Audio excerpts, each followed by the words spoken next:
পুরো 100 বছর ধরে টিকে আছে চট্টগ্রামে এই কালুঘাট ব্রিজ। কিন্তু এটা কেন এত স্পেশাল আজকে আপনাদেরকে জানাবো এই ভিডিওর মাধ্যমে।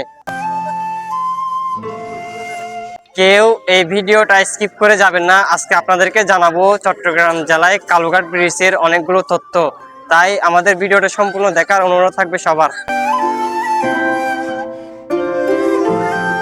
দর্শক, এই ব্রিজটি দেখলে যে কারো মনে প্রশ্ন জাগে এই ব্রিজটির নির্মাণ কত সালে হয়েছে, আজকে এই বিষয়ে আপনাদেরকে পুরো বিষয়টা জানাবো আমাদের এই ভিডিওর মাধ্যমে। দর্শক, 1914 সালের দিকে এই কালুঘাট ব্রিজটির নির্মাণ কাজ প্রক্রিয়ায় চালু করা হয় এবং 1930 সালে এই ব্রিজটির নির্মাণ কাজ প্রক্রিয়াটি সম্পূর্ণ শেষ করা হয়।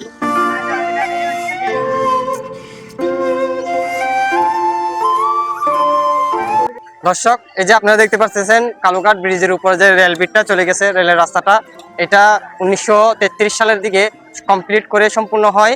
1933 সালে এই কালুঘাট ব্রিজের উপর দিয়ে ট্রেন চলাচল প্রক্রিয়াটা সম্পূর্ণ চালু করা হয়। দর্শক, এই যে আপনারা দেখছেন কালুঘাট ব্রিজের উপর দিয়ে গাড়ি যাতায়াত করা হচ্ছে।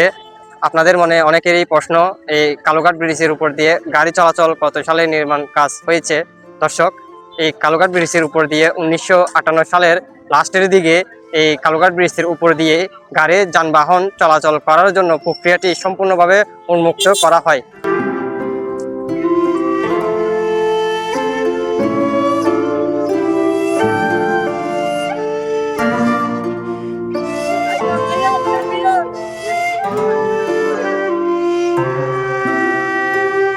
প্রিয় বন্ধুরা, আসসালামু আলাইকুম।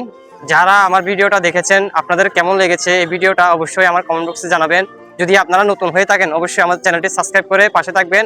আরও নতুন নতুন ভিডিও আপনাদের মাঝে আমি নিয়ে আসবো। চট্টগ্রাম জেলার যেখানে থাকেন না কেন অবশ্যই একটি সাবস্ক্রাইব, একটি লাইক করে আমার পাশে থাকবেন। অনেক ধন্যবাদ সবাইকে।